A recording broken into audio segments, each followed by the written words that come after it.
Okay. Good afternoon. Today is Sunday, February 5th, and I would like to talk to you both about what it was like growing in St. Petersburg, Florida. So let's start with each of you tell me your names and your birth dates and what is our relationship. Okay, we'll start with you. My name is Eldon Strawn. I go by Bud. Had a nickname since I was young, don't know why. I was born in St. Petersburg, born at home. The doctor came to our house and I was born July 28, 1930 on 27th Avenue North off 16th Street. And you are my granddaughter. And I'm Patricia Strawn, and I used to be Patricia Wells, which is my family's name. And I was born October the 9th, 1935 at Mound Park Hospital. Mound Park Hospital is now the current Bayfront Medical Center. And as far as our relationship is concerned, you are our first granddaughter. Okay, very good. So, can you tell me a little bit, Grandpa, and both of you, about what you remember about St. Pete, your earliest memories, what it was like growing up here as a child? Well, like I said, I was born at home and lived there till I was 20 years old, I guess. Excuse me. It's the same address. I went to school just up the street at Norwood Elementary School. I could walk there. When first I remember the road was dirt. It was a dirt road, and then later they came along and put shell on that road that I walked to school on, and which in the summertime it was a better road, but you got a lot of dust from it, white dust from the shell. And then later they came and put some blacktop on it, which made it a much better road. Growing up here, I remember most of the time being barefoot, running around without shoes on, and just enjoying the outside. There was nothing inside, no TV in those days, and very little radio, especially in the daytime for me. They had soap operas for my mom, but most of the time spent outside playing with my friends in the neighborhood. And I grew up just 2 blocks away from where Bud was born. And we lived down the street from my grandmother Houston, who was my mother's mother. My mother worked, and so my grandmother took care of me. And so she really became my second mom. And I have a lot of fond memories of her at her house, the things that I learned from her. I can remember she had this lush front yard and side yard, because they owned the lot next to them as well as the one that the house was situated on. And we would do somersaults up and down that grass, and in those days, besides being a shell road in front of the house, there was a ditch. But at Grandma's house, the grass grew all in the ditch, and so the ditch was lined with all this lovely St. Augustine grass. So when it rained, we had a swimming pool, and we could swim in the ditch, and which we often did. And but my friends would come and play with me in Grandma's front yard, and I can remember my grandfather on my daddy's side, my grandfather Wells. He drove a bakery truck and a vegetable truck, and he would come by to see me because I was the only grandchild of all the grandparents, and he just thought I hung the moon. And so he would come by to see me, and Grandma, of course, Houston, would be taking care of me. And oftentimes it would be on Monday when she did her wash, and she had a Ringer washing machine, and she had a big, looked like a barbecue, what we would call a barbecue pit, but it was an outdoor fireplace where she set a big wash tub, and in that wash tub is where she washed all the men's overalls, the work clothes. And she made her own soap out of lye, and she saved all the grease from frying bacon and so forth. And so she had a scrub board. I don't know if you know what a scrub board is, but it's a square board with legs on it, and it's just one-dimensional, and it has a rippled metal surface. So when you rub against it, you know, it's putting some friction on Rub the dirt out. Yeah, but she put those dirty clothes in that boiling hot water and lift them out with a broomstick and put them on that scrub board and rub them with that lye soap, and then rub them against that scrub board, and then they go right back into the hot water, and there they boil until they were ready to go to the washing machine. And then she put them in the washing machine, and that would agitate them, and then from there they went in 2 tubs of clean water, and you had rinse water, the first one, and then the second rinse water.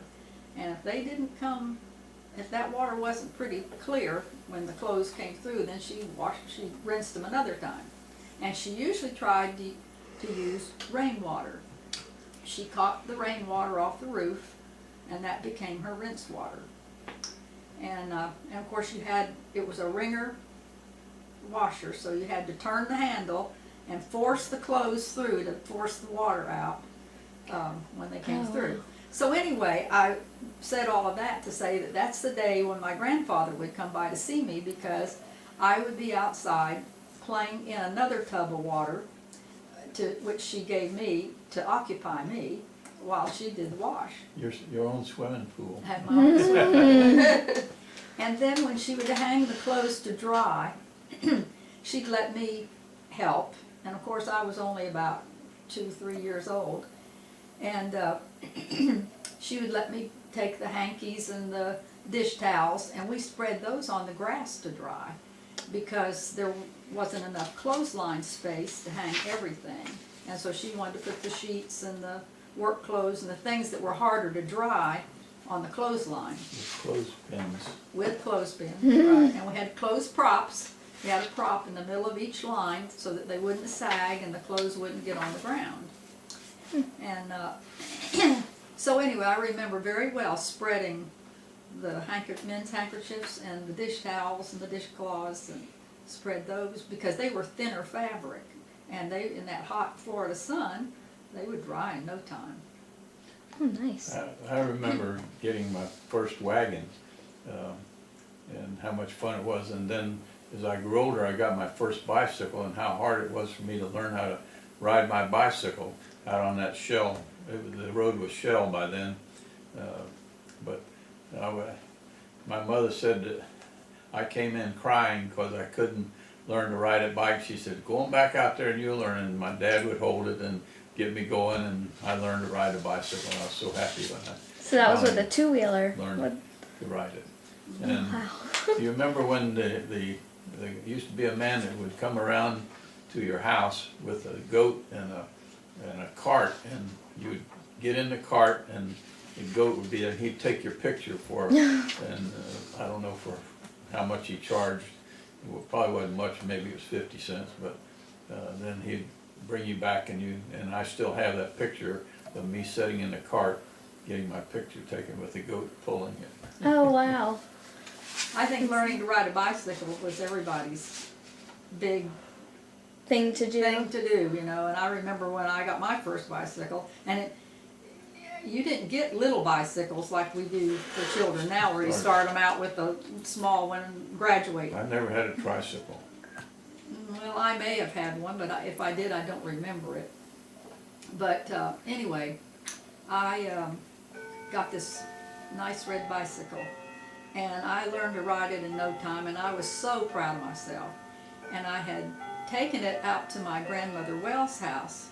And so I was showing her how I could ride, you know, and I would put one foot on the seat and the other foot up in the air, and I was Miss Acrobat, you know, and I was showing off, and I ran smack into a palm tree.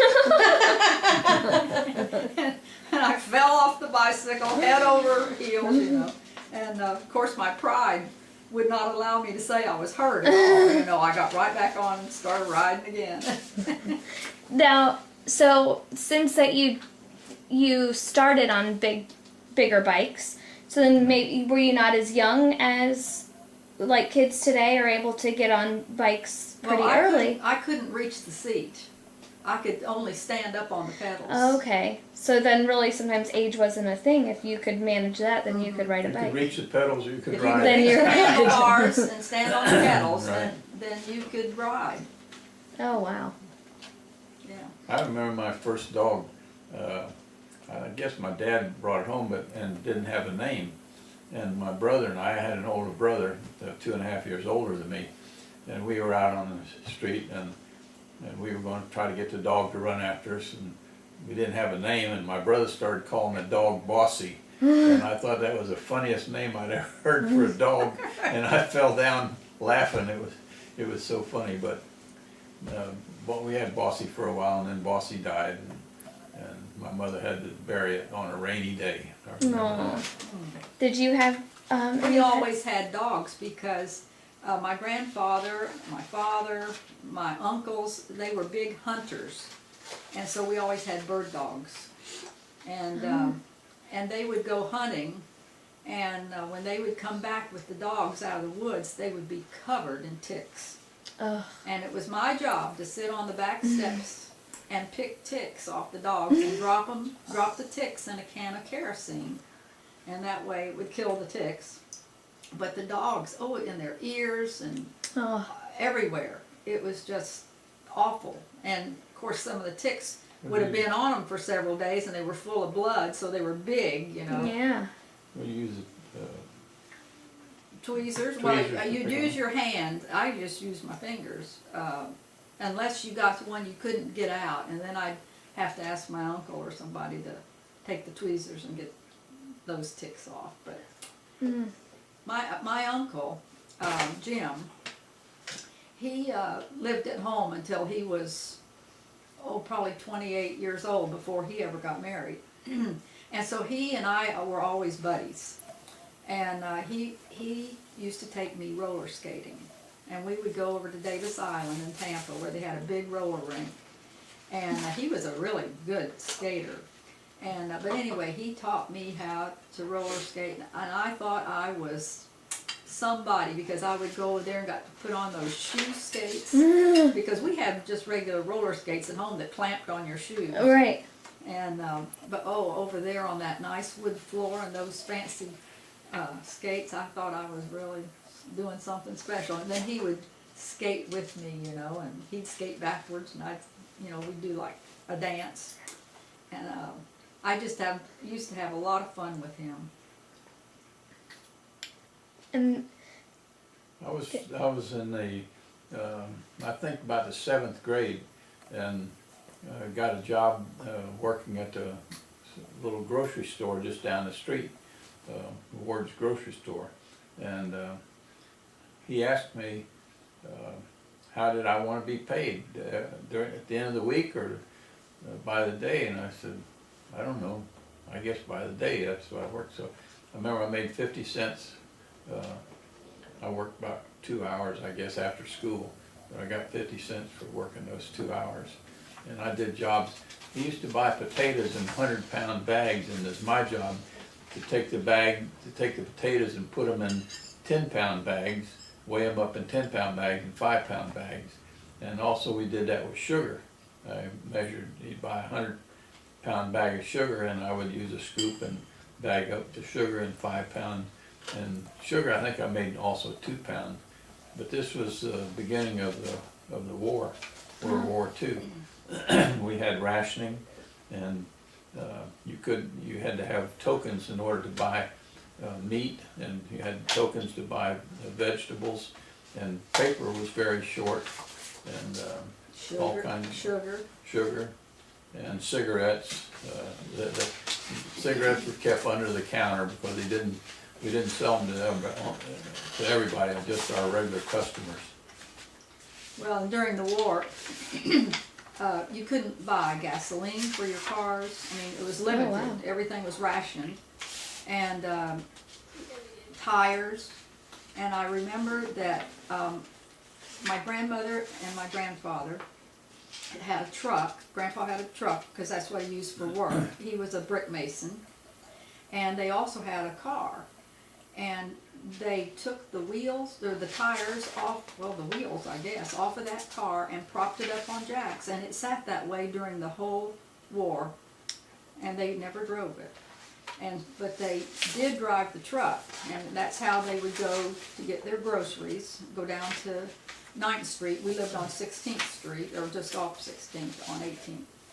And, and then during the war, Grandpa got a job at the shipyard because they weren't building much in the city, but they had a shipyard in Tampa. And so he went over there, and I don't know how he knew the people that owned this land, but he built a cabin on one of the creeks that come off of Tampa Bay. And it was just a little one-room cabin, and they had a bed in it and a table, and Grandma had a little kerosene cook stove, 2 burners, and a little metal oven that fit on top of one end. And she used to bake bread and fry chicken and, you know, cook all kinds of meals. Well, with crabs. Oh, and then we would go down to the creek and we would go crabbing and catch the biggest blue crabs you ever saw. So I learned how to do that with, you have a string or a heavy cord, and then on the end of the cord she'd save the chicken necks, because while they lived in Tampa, she raised chickens. White leghorn chickens. She had red hens that she used for eggs for us to eat, and those were the ones that we would eat. But she raised these white ones, and the Seabreeze restaurant bought every chicken she could raise. Oh, wow. And we used to carry them in there by the crates. And of course Grandpa would put them in the back of the truck, and we'd crate them into the Seabreeze restaurant. You sell them to the restaurant live? Uh-huh. Oh, wow. Yeah, and they had a chicken picker in the back of the restaurant, and it was the funniest looking thing. It was a big cylinder that had spikes on it, and that cylinder went round and round, and after they cut the chicken's head off and dipped it in hot water, then they'd hold it up to this cylinder, which was electric, and that would go around, and it would pull the feathers off. Oh, wow. You said a chicken picker, I thought you had a guy that picked. No, feathers off. it was had metal. They were actually conical, and with an open end, and that would pull the feathers off the chickens. Oh, wow. But anyway, it was fun living in Tampa. We didn't have any indoor plumbing, and so we had to have an outdoor privy. One room and a path. Right. Instead of one room And and in a the bath. outdoor bathroom, Really? we had a Sears catalog. Use that for So reading. if you ran out of toilet paper, you could use the Sears catalog. You just Really? ripped a page out of that, and that was what you used. Now, with outdoor plumbing, your toilet's outside. What about your bath? Like to take a shower? Or? Well, we would bathe in the creek. Really? Go down to the creek. And I can remember being down there, and we went down for our evening baths because we could swim in the creek. And of course there were water moccasins. And I'd see a snake coming, you know, and I'd yell for Grandpa, and he'd say, just stay where you are, the snake won't bother you. And they never did. But one day we had gone to St. Pete to pick up some supplies, and had gone back to the cabin in Tampa, and I was given a job of carrying something, whatever it was, I don't remember, and I was told to watch for snakes, and sure enough, right in front of me in the path was a water moccasin. Oh, wow. So I yelled for Grandpa, and he, a neighbor heard me yelling, and he came too, and came with a shovel, and they killed the moccasin. Oh, wow. But that was a little scary. I've never been very fond of snakes. Talking about the war, during the war, I was about, 12, 13, 14, and I was what they call air raid messenger. My dad was an air raid warden, because when we had a air raid, when they sounded the sirens, everybody had to turn out their lights. And it was the air raid warden's job to go around and make sure people turned their lights out, so that anybody, if the enemy was flying over, they couldn't see anything. And also we had watch out for submarines out in the Gulf. And if you lived in town, we had to paint the top of our headlights black. But if you lived at the beach, you had to paint part of the bottom and part of the top. So you only had a slit for lights if you lived at the beach. And my job as an air raid messenger, if they wanted to contact one of the wardens, then I would be on my bicycle and take the message to one of the other air raid wardens. That's interesting, because I read a book where they did that. They would paint half of their lights, Right. and so it would mainly, the top half, Right. right? And then Well, in town, we painted In the town. top half, but if you lived at the beach, you painted the top half. You had about a 2-inch slit across your headlights that would shine out. wow. So, I mean, living here and, knowing that a war's going on, I guess it was a much Well, there was different submarines experience. submarines in the Gulf of Mexico. Wow. German submarines. And they landed on the east coast of Florida. Some Germans landed out of a submarine. So what was it like as a kid, would you say, like your feeling? Like, how'd you go day to day? Were you always kind of living in fear, or you just kind of... The only time I felt fearful was one night we were staying in Grandma's house, and our only means of heat was the fireplace. And it was cold winter, and we had a fireplace, and we had an air raid. And so we had to, An air raid, we didn't have an air raid. well, air raid. Practice. Practice. Practice, right. And which means you turned out all your lights, pulled the shades, all that stuff, and which we did, and to hide the light from the fireplace. Yeah. But the air raid warden came, knocked on our door, and we had to put the fire out in the fireplace. Oh. And it was kind of scary. Yeah. It was scary to have him come to the door, and of course they had helmets on. Right. And dressed in, I don't think they had uniforms, but they No. had a... I had a band, as a messenger, I had a band that I wore on They my had arm. something, and I It can't showed I remember was an air raid what it messenger. was. But that was scary to me as a kid. I never felt any fear of, I guess I was too naive. But I remember all the hotels in St. Petersburg were occupied by the Army. We had a lot of hotels here in St. Pete, and tourists used to come in the wintertime and sit on the green benches, which we don't have anymore in St. Petersburg.